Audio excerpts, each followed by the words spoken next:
Subtle Asian traits. They have come up to my attention because I'm always keeping an eye not on the jokes, but of the serious topics that come up in that group.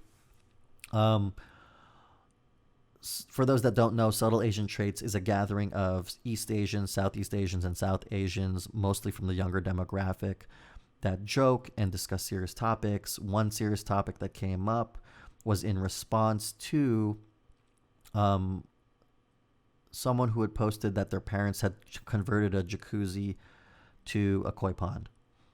That strange instance aside, one of the things that came up specifically was the entire point of honoring thy parents, which is traditional in a Confucius society. And the problem of that approach, and a lot of Asians are actively contesting this, is the fact that we are in an age of society where we're more aware now that being complicit, like with just blindly complicit, has been very problematic and oppressive to a number of Asian children growing up. Um, Honoring thy mother and father aside, I want to touch on the topic of treating your parents like the God figure, blind, complicit expectations that they'll always be there. I want to harken back to a story of my father, because my dad will tell me stories of his younger days and of his own dad, my grandfather, who, my grandfather was one of the boat people that had left China in light of the communist revolution.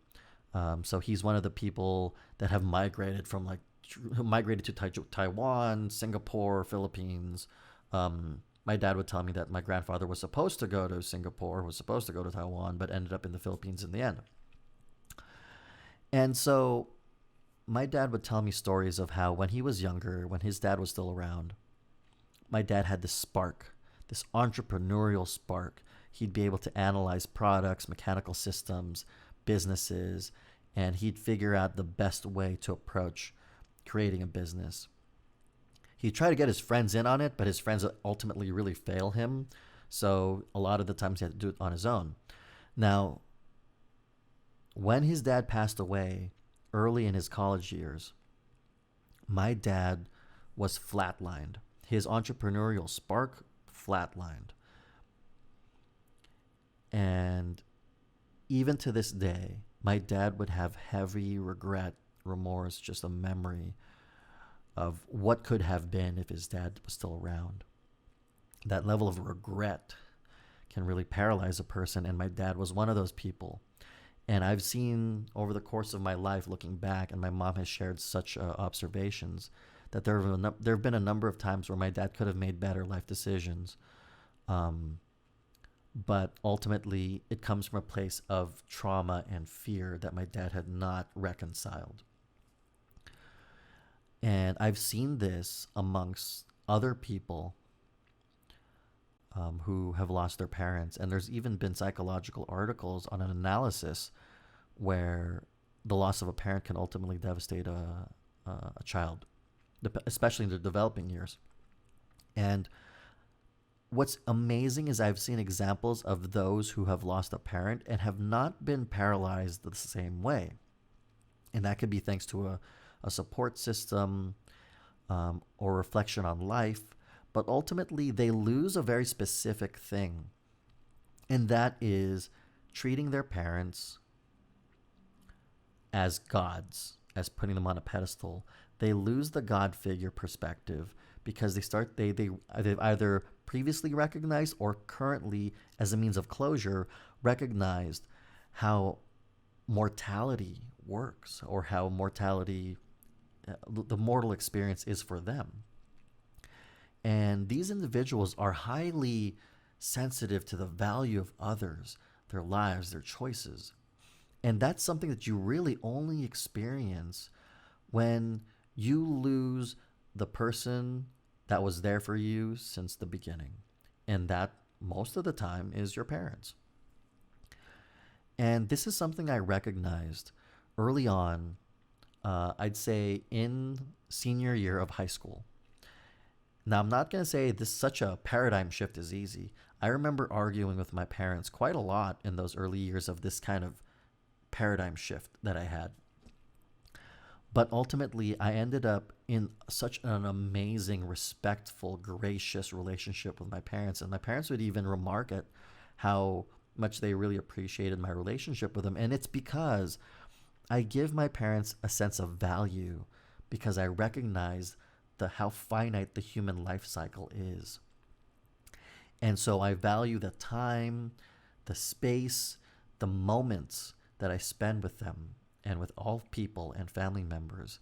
And so I value people in general because I've dispersed the energy of what would be attributed to my devotion to one God figure or two God figures and democratize that energy so that they don't just get this soul like devotion, this tribal survival protection bubble, but everyone gets a piece of my own personal philosophy and approach of caring for others.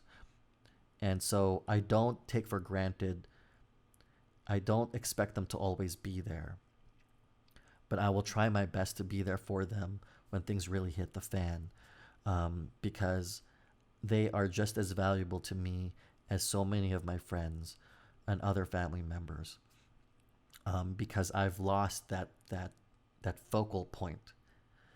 And those who devote so much time into creating that focal point for themselves, they end up in this tunnel vision on their understanding of other people in life and other things in life and organizations and socials and society. It in a sense, it almost compromises their compassion. So when they lose one of these God figures in their life, this they just get hit with this paralyzing sense of trauma, and they don't go on with their life, and it almost stunts their growth. So I've seen like people who like maybe they've lost their parents at an early age, and then decades later they still haven't really matured emotionally or in a mental perspective, and they just kind of get isolated with their life decisions. But anyways, I just wanted to share that real quick. This could drone on for like 15 minutes if I really go into the examples and nuances of how this works. But I really wanted to point this out because this is something that I don't feel enough people really appreciate or have really triangulated in their life. The mortality of people, of family, and just valuing these moments. But that aside, I hope you have a great week. I don't know if I'm going to have another video after this because this is a big topic that I wanted to cover. But aside from that, hope you guys are doing well. I appreciate you all, especially for getting this far into this long video, and I'll catch you guys later.